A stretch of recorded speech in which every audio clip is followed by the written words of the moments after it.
Some statistics show that almost 99% of Amazon sellers fail within the first few months of them selling on Amazon. Now, whether you believe that statistics or not, but it is true that the statistics or the rate of failure is incredibly high on Amazon. In this video, we're going to be talking about the 5 main reasons why most Amazon sellers fail and how you can avoid those mistakes and be a success in 2022. Are you ready? Let's get to work.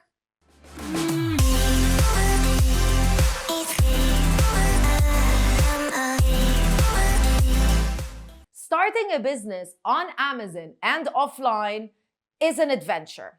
So there's definitely a lot of mistakes and a lot of pitfalls that new Amazon sellers make. So in this video, we're going to be talking about the most common mistakes, the 5 most common mistakes that I see Amazon sellers make and how you can avoid them and become a success in the year 2022.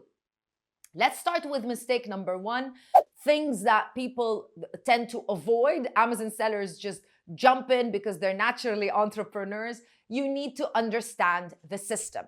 So Amazon is a very easy business model. It really is when you compare it to any other type of brick and mortar business, but it is still a system. You need to learn things like how to find a successful product, how to find a good supplier, a good and reliable supplier, how to create a listing, how to create a shipping plan, how to send products or ship products internationally over to the Amazon FBA warehouses, how to launch a product, how to advertise, how to scale. All of those skills, you should learn them. You should learn the system before you actually start selling. So it's very important that you learn the system and then you apply it. That way you have knowledge and experience at the same time. So you can't rely solely on experience and you can't rely solely on knowledge. You need to have both. So you should learn the system from A to Z, especially that actually the reason why most Amazon sellers fail is because they fail to calculate their margins, they fail to calculate and know their costs, and they fail to calculate and know if they're making money, yes or no, if they're spending the right amount of if their ad spend is correct, yes or no. So a lot of sellers tend to run out of money and run out of cash when they start selling on Amazon because they just don't know the selling fees, the platform fees. So if you want to learn more information about how Amazon Sellers Society can help you, we have developed a software for Amazon sellers, primarily Amazon sellers in the Middle East. So you can learn a little bit more about that on our special website, sellerssociety.io.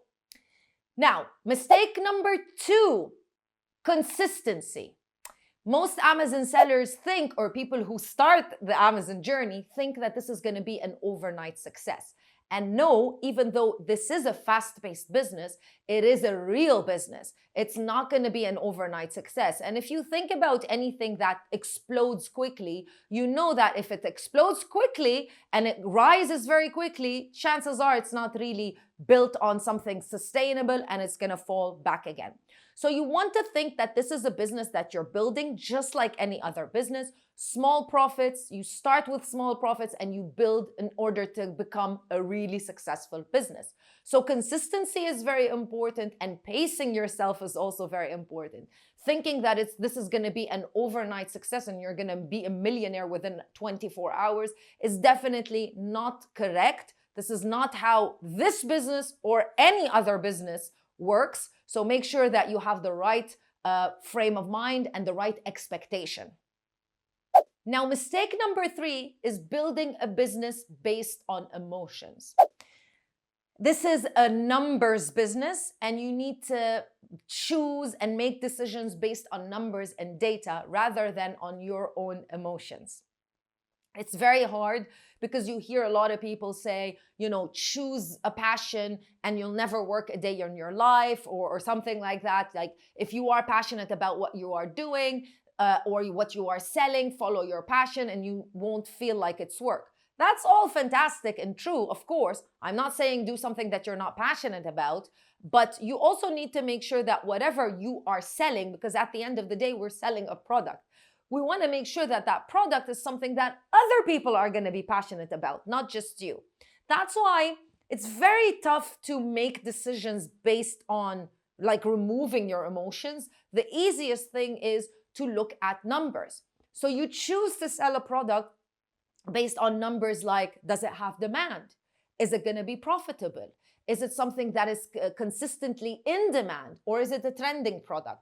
Those types of that type of information is going to help you shy away from using your emotions and decide based on numbers. Make sure that you make the right decisions for yourself and for your business. Before I continue to reason number 4 and 5, if this is your first time watching a video on this channel, hi, my name is Crystal and I'm the founder of Amazon Sellers Society and Sellers Society. And we are absolutely obsessed with Amazon and selling online in the Middle East. So if you want more information about what we do, you can check out our main website, www.assmiddleeast.org.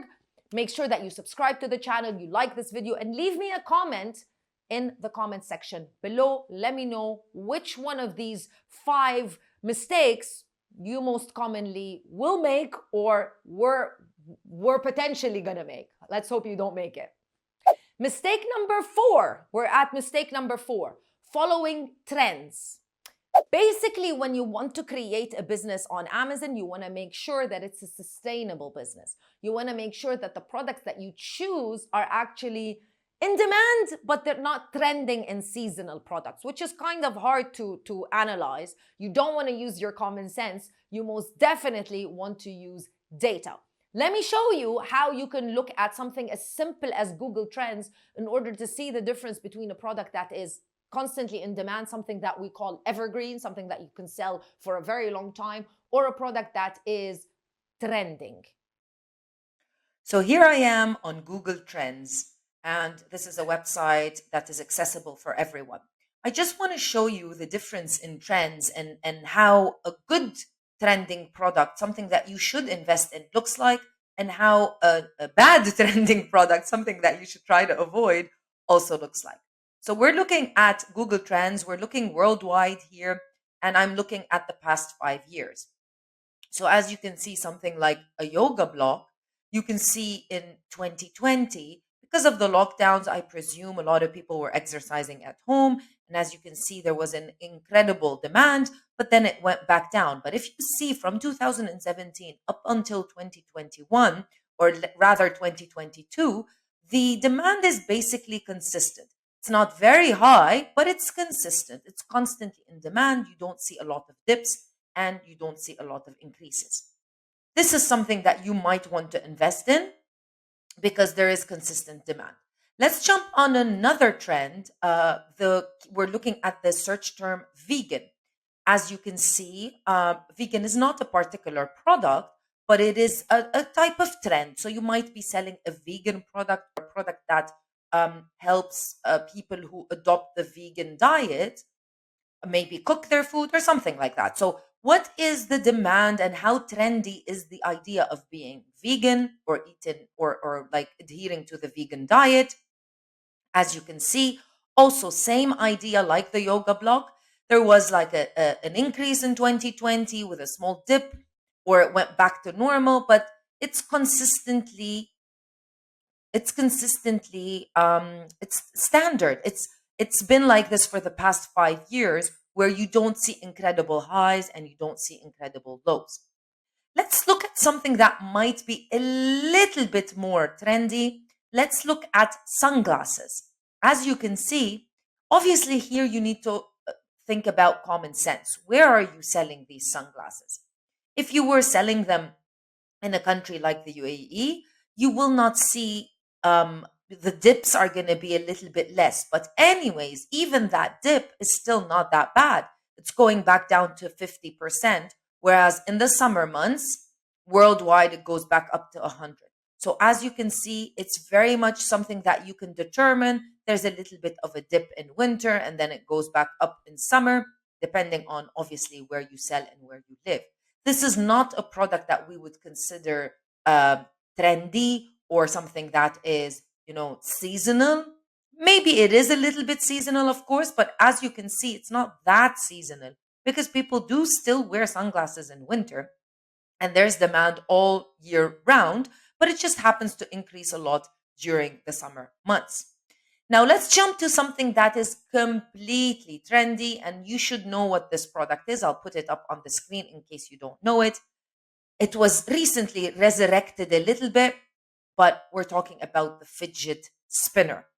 This is what we call a trendy product. This is something that you want to try to avoid.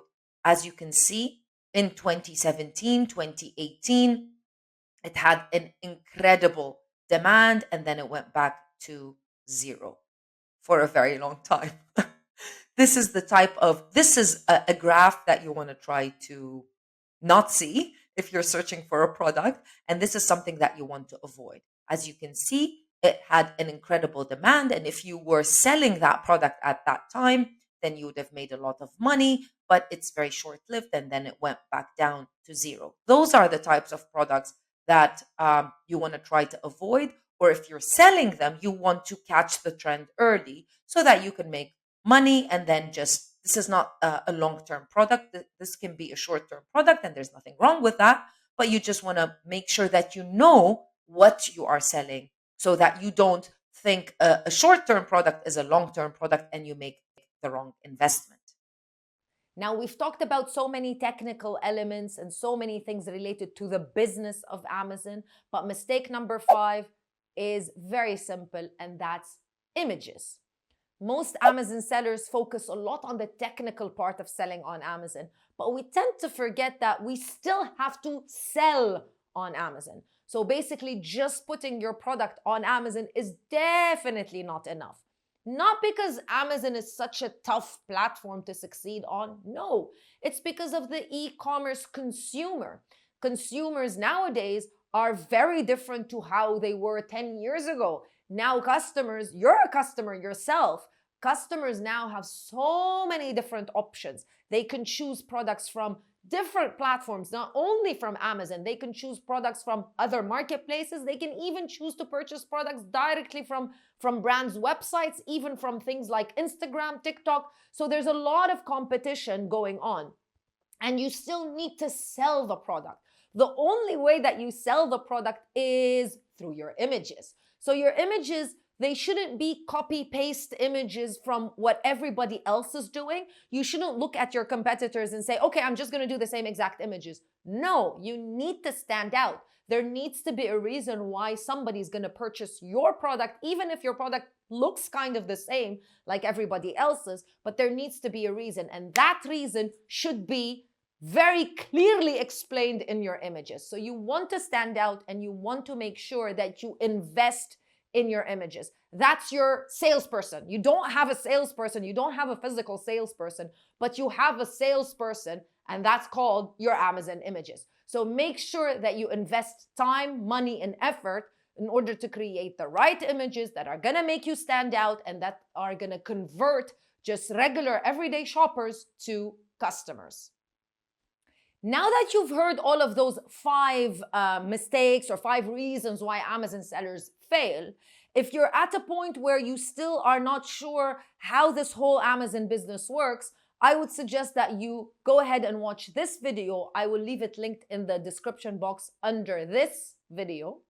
But make sure that you like this video and you are subscribed to the channel. And I'll see you in another video with more information. Bye.